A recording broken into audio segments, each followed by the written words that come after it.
Hola gente, ¿cómo están? Bueno, este video lo que vamos a estar viendo es un muy pequeño circuito, pero que a su vez es bastante exótico porque no es un tema que se hable mucho en YouTube. Vamos a estar hablando de lo que son diodos P y N, que para el que lo conoce es el diodo PIN, como se lo dice hace muchos años.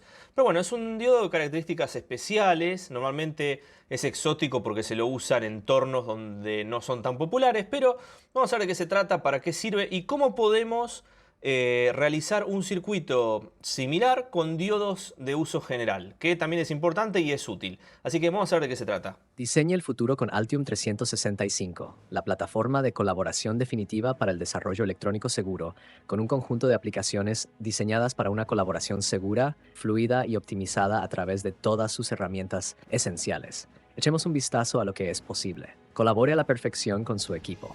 Visualice, edite y discuta proyectos en tiempo real, asegurándose de que todos están en la misma página sin importar dónde se encuentren. Revise los archivos de diseño directamente en el navegador web y coloque comentarios para todo el equipo. Puede obtener información avanzada de los objetos y compartirla con sus ingenieros de software. Envía sin esfuerzo tu paquete de diseño directamente a tu fabricante. El fabricante puede abrir el paquete compartido para revisar los detalles y realizar comentarios críticos para la fabricación, como por ejemplo señalar problemas de proximidad, como por ejemplo si una vía está demasiado cerca de un pad. Finalmente, pueden localizar cualquier componente o red como BCC3 y cruzar la sonda a una vista 3D detallada, asegurando una precisión completa antes de que comience la fabricación. Experimente los beneficios de Altium 365, colaboración segura, fluida, racionalizada y mejorada, una plataforma todo con Altium 365. Bueno, acá estamos en el laboratorio. ¿Qué tenemos en el laboratorio? Tenemos un protoboard, como verán, un osciloscopio. Bueno, acá arriba del osciloscopio hay un generador de funciones. Y lo que estoy haciendo básicamente es utilizando el diodo, en este caso estamos hablando de diodos PIN, como switch.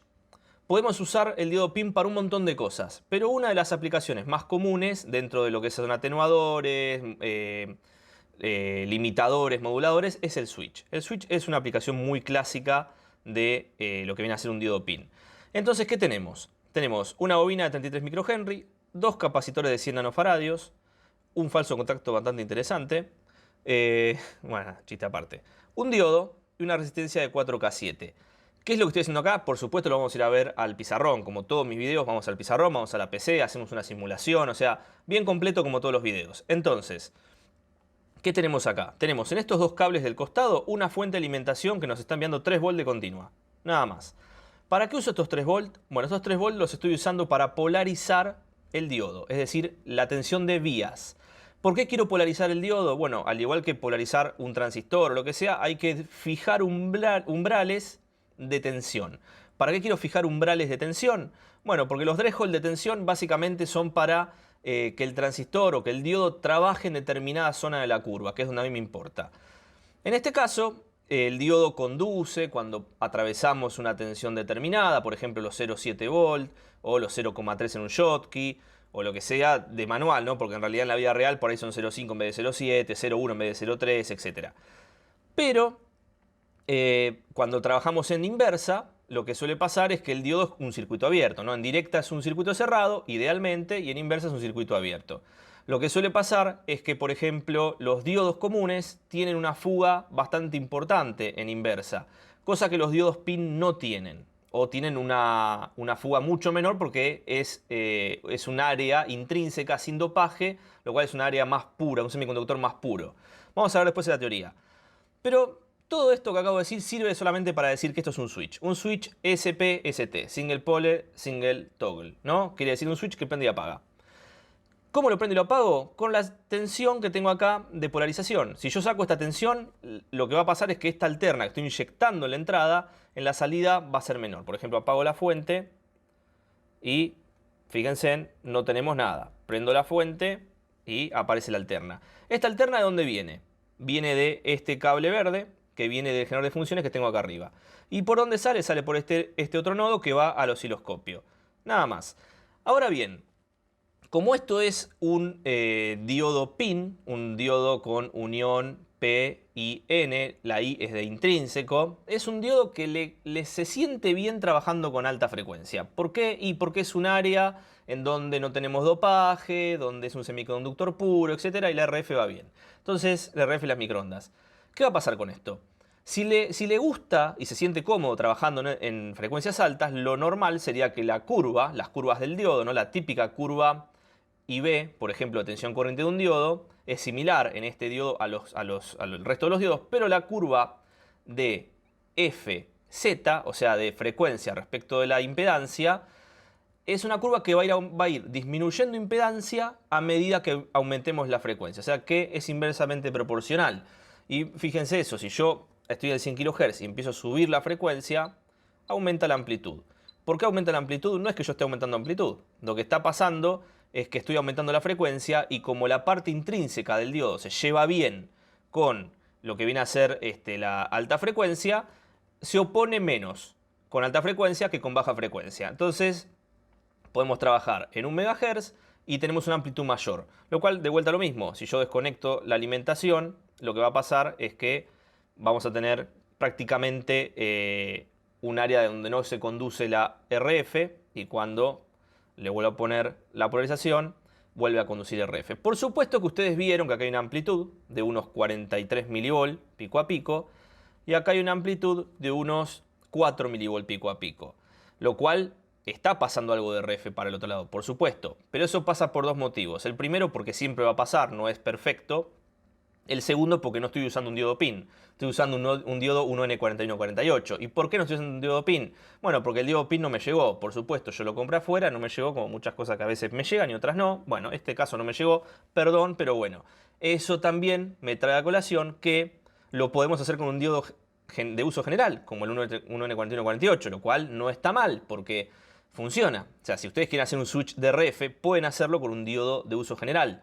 Y funciona bien. Si bien no tiene la parte intrínseca entre la parte P y la parte N, donde están los electrones libres y los surcos, si bien no tiene la región intermedia intrínseca, pero se comporta de manera similar. Lo cual, si sería un diodo PIN, esto funcionaría mucho mejor en esta frecuencia y por supuesto en microondas, que es donde lo solemos encontrar. Esto se suele encontrar en placas de mucha frecuencia. Por ejemplo, placas como esta que tengo acá, que es una placa sobre material Roger y demás, que tiene algunos diodos PIN, que son switch. Normalmente lo usamos para cuando tenemos un circuito con una antena y un transmisor y un receptor y queremos switchar el transmisor y el receptor para que no estén al mismo tiempo, para no poner un circulador o algún otro componente complejo. Entonces ponemos un arreglo de diodos PIN para que prenda y apague, switche lo que es el transmisor y el receptor a la misma antena. Y de esa manera no tenemos ningún problema. Entonces eso me trae de vuelta otro tema. Si ustedes vieron acá que tenemos 46 mV y cuando yo le desconecto tengo 4 mV de pico a pico, es porque hay una señal. Entonces ahí es lo que nosotros conocemos como aislación, porque quiere decir que no es un relé con un contacto que se despega, sino que hay una determinada aislación que es la que se va a aislar entre la señal de entrada y la de salida. Cuando yo abro el circuito, abro este switch, tenemos una aislación. ¿Qué aislación tenemos? Y una aislación de determinada cantidad de decibeles entre entrada y salida. Porque pasa una parte de la señal, pero muy atenuada. Entonces hay una aislación entre estos dos. Lo cual eso es parte del vocabulario de radiofrecuencia. Si yo lo polarizo, la aislación, entonces lo que pasa es que se reduce y permite que pase mayor cantidad de RF de la entrada hacia la salida. Lo cual eso es interesante. Pero tiene otro uso que está bastante bueno también. ¿Por qué? Porque no solamente me funciona el switch, funciona como atenuador. Si yo empiezo a bajar la tensión de fuente, estoy en 3 volt, y comienzo a bajar, bueno, esto como está montado en una continua, hace esto, pero si yo estoy bajando 1.8 volt, 1.6, 1.5, cuando se acerca la tensión del diodo va a empezar a bajar. 0.9, ya está bajando, 0.6, 0.5, 0.4. Como pueden ver, atenúa la señal también. Entonces podemos usarlo como un atenuador programable, como un switch, también para otro video, pero podemos hablar de limitadores y moduladores, que es más complejo. Pero como un atenuador y como un switch, se siente bastante fácil. Y lo estoy haciendo con un 1N4148. No estoy usando un diodo PIN, que es mucho más caro y más complejo de conseguir. O sea que eso está bueno. Y ya vieron que si yo modifico la frecuencia, modifica lo que viene a ser la amplitud. ¿Ven? Baja la amplitud, 100 kHz. Vamos a meter menos. Acá tenemos 50 kHz, 100 kHz. Vamos a darle más, 200, 300, 400, 500, 600, 1 mega. Ya por supuesto estamos hablando de un UN4148, no es un diodo PIN, lo cual 1 MHz más o menos estamos bien. Ya si queremos ir un poco más arriba tendríamos que poner unos diodos especiales que bueno, básicamente es el PIN. Así que bueno, esto me pareció muy interesante para mostrarles a ustedes porque es una parte que yo no sé si se ve mucho en YouTube. No sé si van a salir corriendo a hacerlo, pero lo pueden hacer. Pueden trabajar con diodos comunes para switchar RF. Estamos hablando de 1 MHz, pero bueno, si hacen un generador de funciones, si lo usan como un oscilador local, si están trabajando en RF para los radioaficionados que trabajan con HF hasta 7 megas y demás, pueden usar tranquilamente esto. De hecho, puedo darle 7 megas, estoy dando 7 MHz, acá, 7 megas para la banda de 40 metros, y si desconecto la tensión, tenemos menos aislación. Fíjense en que tenemos 8 mV, antes teníamos 4, ahora tenemos 8 mV, contra 48 mV, casi 50, porque por supuesto que aumenté la frecuencia, aumentó. O sea, podemos usarlo en RF, tiene una determinada cantidad de decibeles de aislación, pero bueno, esto está interesante. En la teoría vamos a ver cómo hacemos un switch bidireccional para conectar un transmisor, un receptor con la misma antena, que está bastante interesante también. Y bueno, hay que tener en cuenta que los diodos PIN también en algunos casos manejan potencia, lo cual no es poca cosa, porque este es un 4148 que no es para potencia, pero podemos llegar a utilizarlo en el diodo correcto, ¿no? Así que bueno, vamos a ir un toque al pizarrón y vamos a ver cómo es un poco la teoría de esto y algunas cosas básicas para después ir a la computadora y ver una simulación interesante. Bueno, acá estamos con lo que es el diodo PIN. ¿Qué es el diodo PIN? Bueno, si recordamos el diodo estándar, el rectificador estándar de toda la vida, tenemos esta configuración electrónica, ¿no? Tenemos un material N, un material P, y bueno, uno tiene surcos, el otro tiene electrones libres, bueno, y cuando circula una corriente permite el paso de un sentido y no en el otro, de manera ideal, ¿no? Porque ya sabemos que hay determinadas tensiones de ruptura, las curvas, las típicas curvas del diodo, etcétera, donde hay tensiones, donde nosotros nos pasamos y bueno, puede conducir también, tiene fugas como cualquier diodo, etc. Ahora, ¿qué pasa? Este es el diodo estándar. Ahora, si yo le agrego una parte a este diodo, ¿no? No sé por qué lo borré, pero bueno, no importa.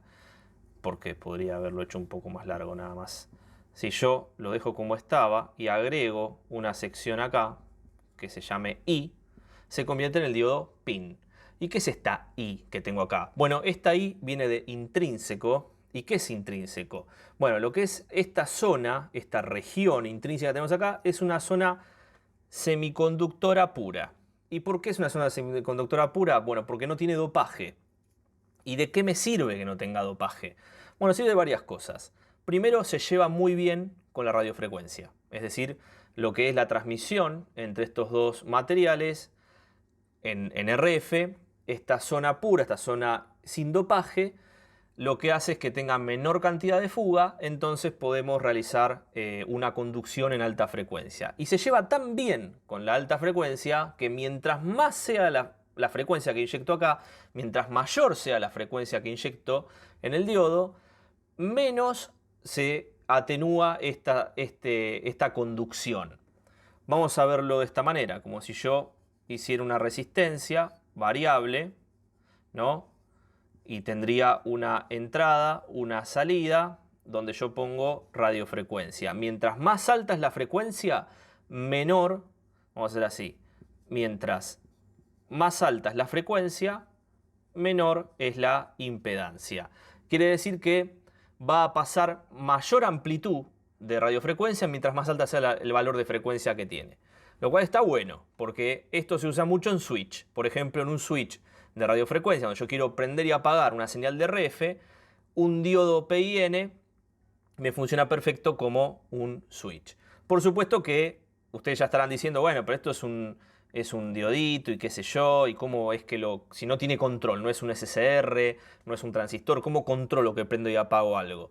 Y ahí viene la otra cosa, porque no solo puedo prender y apagar, no solo puedo interrumpir o no interrumpir el paso del RF de un punto al otro, sino que también puedo atenuar el nivel. O sea, puedo hacerlo variable como está acá. Puedo hacer que tenga más, que pase más o menos la RF de un punto al otro. Estoy tratando de hacerlo sencillo para no sea complicado con lenguaje complejo.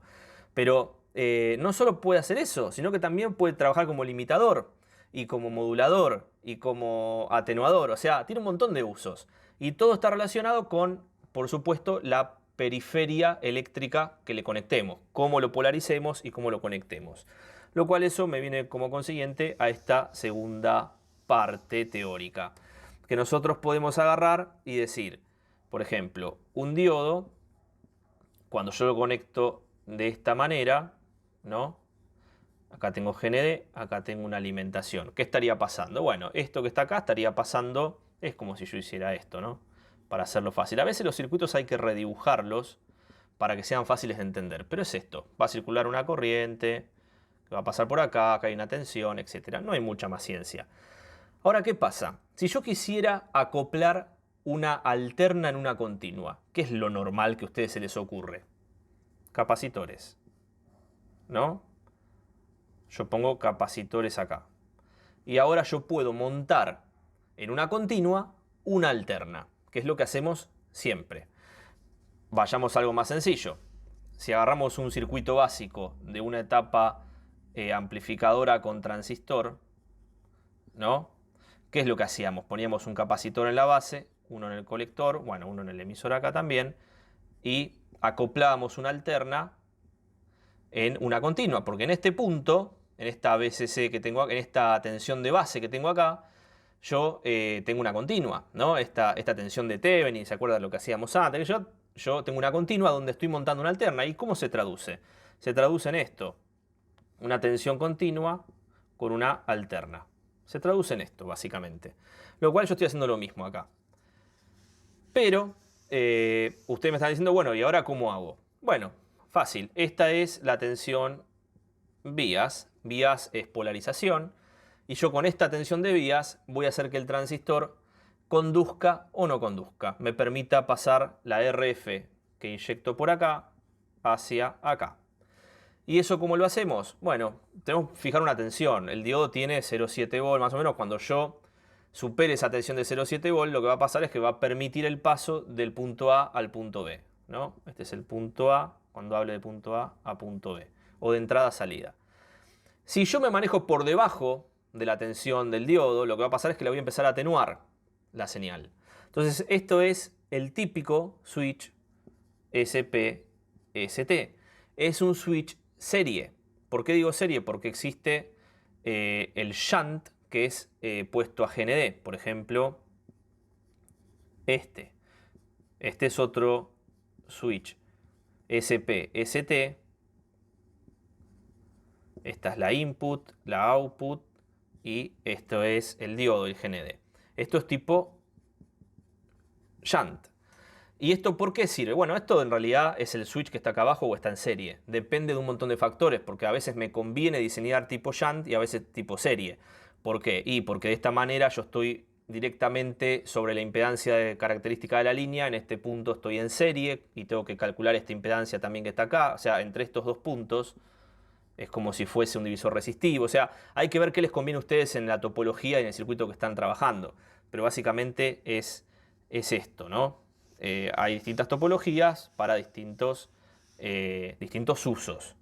Por ejemplo, si lo queremos llevar a un modelo equivalente, podemos ver el equivalente del diodo PIN como este circuito. Cuando está sin polarizar en directa, esto sería condición off. Ahora, la condición on de esto es similar a esto que tenemos acá, donde agregamos esta parte, esta impedancia que le acabo de agregar ahí. Lo cual la corriente pasa por acá, y en este caso pasa a través del capacitor, que tendremos que ver el elemento distribuido y las características del diodo PIN que estemos usando, cómo nos influye este circuito RLC a nuestra señal de RF, por supuesto. Cabe destacar que un diodo estándar por ahí tiene 50, 100, 200, 500 picofaradios, un UN4007 por ahí tiene un nanofaradio, y un PIN tiene por debajo de los picos, tiene femtofaradio. Entonces está pensado para frecuencias más altas. Ahora bien, este circuito que es tan básico, yo lo puedo hacer con un diodo común. De hecho, en el protoboard, lo que yo mostré al principio en el osciloscopio, era un diodo 1N4148. Y como es un diodo que es genérico, de uso general, aunque no tenga la parte intrínseca de semiconductor puro en el medio, el dispositivo igualmente se puede llegar a comportar de una manera similar, lo cual podemos hacer este circuito con un diodo estándar. Podemos trabajarlo en frecuencias más bajas. Por supuesto que yo no le puedo inyectar un gigahertz acá a este diodo. A un diodo PIN tal vez sí, al diodo que corresponda, ¿no? Pero a este que está acá tengo que trabajar en frecuencias más bajas. Yo en la práctica que hicimos recién en el laboratorio inyecté hasta 7 MHz, que es una frecuencia que los radioaficionados usan mucho en la banda de 40 metros, por un tema solamente al que le interese ver el límite de 7 megas, puede llegar más arriba también. Pero bueno, con 7 megas podíamos ver algo. Y algo interesante es que yo inyectaba una señal, por ejemplo, con un valor pico a pico de 50 milivolt pico a pico, y en la salida tenía, cuando la condición es on, o sea, la B vías es, por ejemplo, no sé, 3 volt de continua, en la salida teníamos una señal de más o menos, para redondear, 50 milivolt pico a pico. Ahora, cuando yo esto lo llevo a 0 volt, acá, esto se reduce. ¿Pero a cuánto se reduce? Y la señal está, pero en vez de ser 50 milivolt, por ahí son 5 milivolt pico a pico. Entonces, ¿qué quiere decir? Que no abre el circuito por completo. Ya expliqué esto recién en el laboratorio, que eso es porque no es un diodo PIN, porque hay fugas, etc. Pero bueno, esta diferencia es una aislación. ¿Cuánto aísla este dispositivo cuando está abierto? Bueno, la aislación es la que representemos, ¿no? Si hacemos el cálculo en decibeles, entre la salida sobre la entrada, 5 milivolt de salida versus 50 milivolt de entrada, yo puedo calcular esa cantidad de decibeles, y esa es la aislación que tenemos entre la entrada y la salida.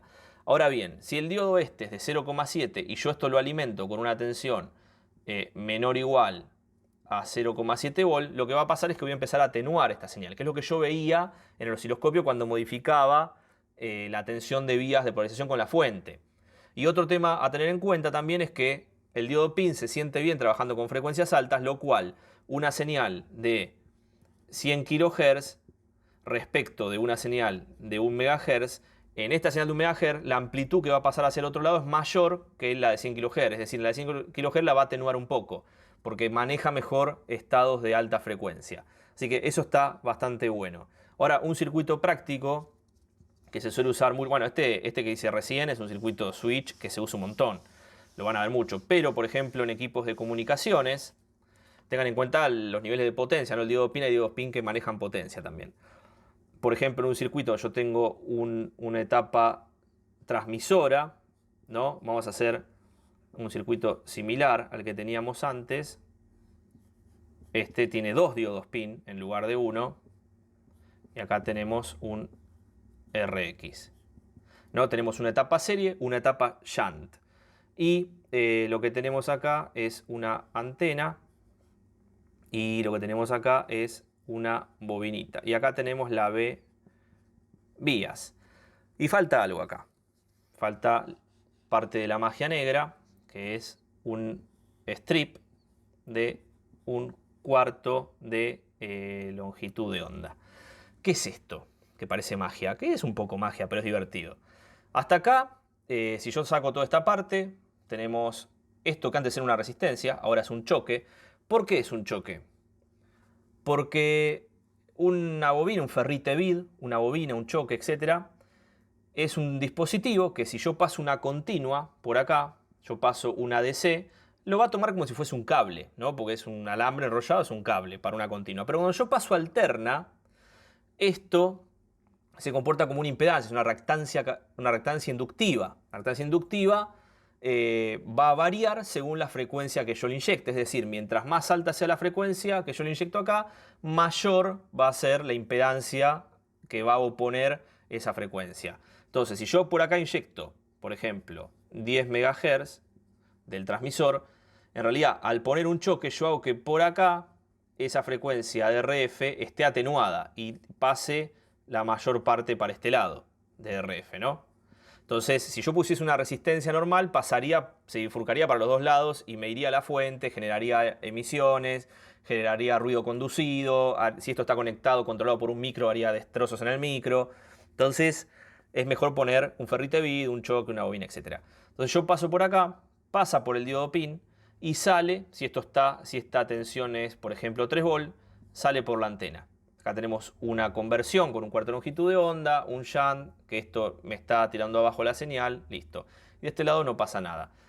Ahora, si yo esto lo pongo en 0, como teníamos antes, lo que pasaría es que en lugar de transmitir, este circuito, esto que está acá, esta parte, se abre, se aísla, y lo que va a pasar es que la antena puede recibir desde afuera y ir hacia el receptor. Entonces, en uno funciona uno y el otro no, y en el otro esto es así. Este funciona y este no, y después este funciona y el otro no. Porque es un switch que nos permite conmutar entre una y otra. Esto se hace para usar una única antena con un transmisor y un receptor. En RF hay un montón de formas de hacer esto, por ejemplo, circuladores, circuitos adaptadores, direct tie. Hay un montón de maneras de hacer esto. Bueno, los duplexer y qué sé yo. Pero esto se usa, esta configuración con diodos pin se utiliza mucho para este tipo de cosas. Así que ahora lo que vamos a hacer es ir a la computadora, vamos a ver el circuito con los valores y todo lo que yo hice para que ustedes lo repliquen si les interesa. Y después vamos a ir al simulador para ver qué es lo que pasa con la simulación de esto, para que el que tenga ganas de simularlo también tenga una herramienta gratuita para simular este circuito de RF. Bueno, acá estamos en la computadora, como podemos ver estoy en Altium 365, ya saben que lo estoy usando para todo y es un golazo. Así que bueno, acá tenemos el circuito en cuestión. ¿Qué es esto? Bueno, tenemos el diodo, que en este caso estoy usando un 1N4148, pero puede ser el diodo pin, obviamente, si lo consiguen. Después acá tenemos la resistencia de 4K7, que cumple las veces de polarización entre L1, D y R1, o sea, lo que habíamos visto en el pizarrón, que hace este camino, como si los capacitores no estuviesen separando el circuito para la continua. Entonces hace este camino entre L1, D1 y R1.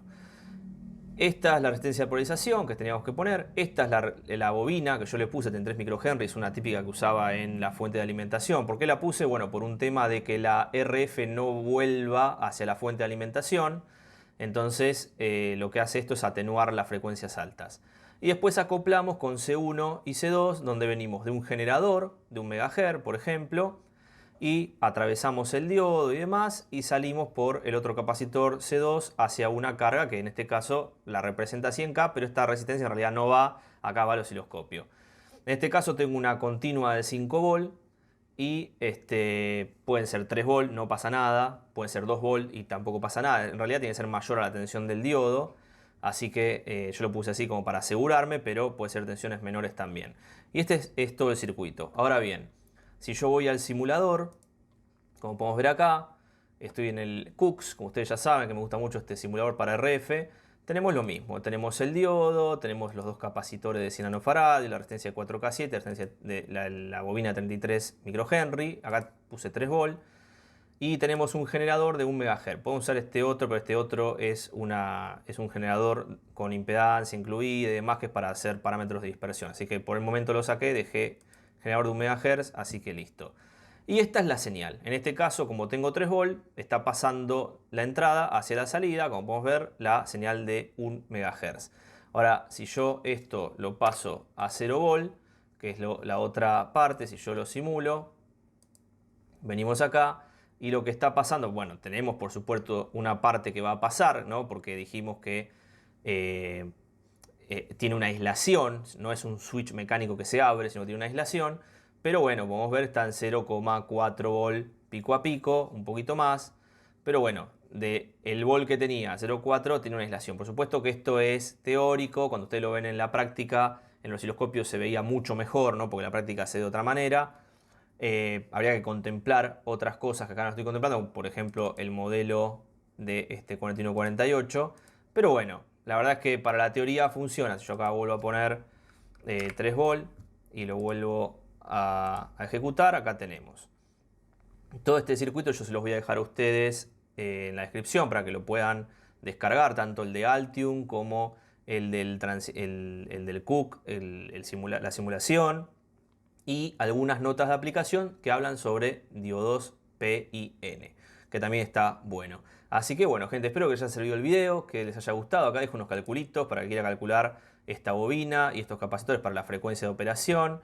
En este caso lo había hecho antes para 10K, pero hay un megahertz, así que hay que recalcularlo. El que tenga ganas de recalcularlo, lo recalcula.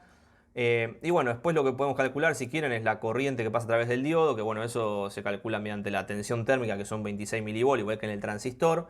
Así que, nada, podemos calcular básicamente si tenemos una resistencia, por ejemplo, de 1 ohm y tenemos una tensión de 26 milivolts sobre 1 ohm nos va a dar la corriente que pasa por esta rama. Y lo voy a poner para que no colgarme.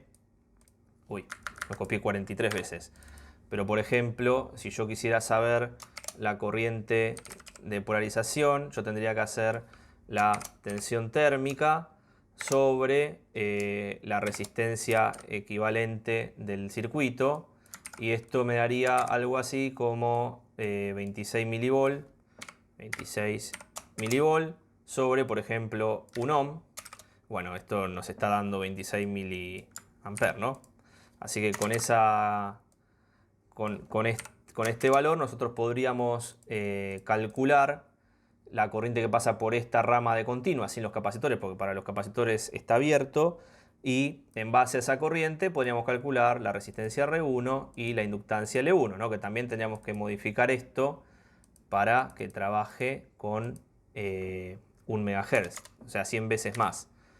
O sea que si son 100 veces más, en vez de serían 31 nanofaradios, ¿no? Bueno, ya lo corregirán ustedes el cálculo. Esto tiene que ser un 10% de ZO y en el otro caso es distinto. Tiene que ser 10 veces ZO, impedancia característica, perdón. Y acá lo mismo, si teníamos un 10K son 100 veces la diferencia, ¿no? O sea que vamos a sacar acá, vamos a poner M y bueno, recalculan la inductancia que va como para que puedan, en realidad para que puedan tener en cuenta ¿no? lo que vendría a ser todo el circuito. En realidad esto después, ustedes ya saben, ¿no? Ustedes esto después lo ponen en el protoboard y el protoboard hace el de las suyas, tiene las capacidades parásitas, pero estoy moviendo las manos como si me estuviesen viendo y no me están viendo. Pero bueno, después el protoboard tiene sus capacidades parásitas, tiene sus cosas, sus manias, que bueno, qué sé yo, o sea, habrá que ver cada uno cómo lo resuelve, ¿no? Porque después el protoboard puede funcionar de una manera muy diferente a la que está funcionando, por ejemplo, ahora mismo, qué sé yo. Así que bueno, igual esto milihenry, vamos a poner acá 79 micro porque me molesta verlo, me molestó verlo. 79.6 o 79 micro y a la miércoles. Chao, 79 micro. O sea que yo podría poner acá 79 micro, o podría poner 80 también. Y acá podría poner 31 nanofaradios. Como para tener una idea, habría que tener en cuenta los 26 miliamperes. Y por supuesto que no cambió mucho, no va a cambiar mucho un megahertz, pero bueno, yo se los dejo ya con los valores recalculados. Así que ahora sí, gente, ya hablé demasiado. Bueno, nada, no se olviden de suscribirse al canal, dejar su like, su comentario, comenten que está bueno porque ayuda bastante al algoritmo mágico ancestral de YouTube para que no sé qué. Así que bueno, gente, nos vemos en un próximo video. Chao.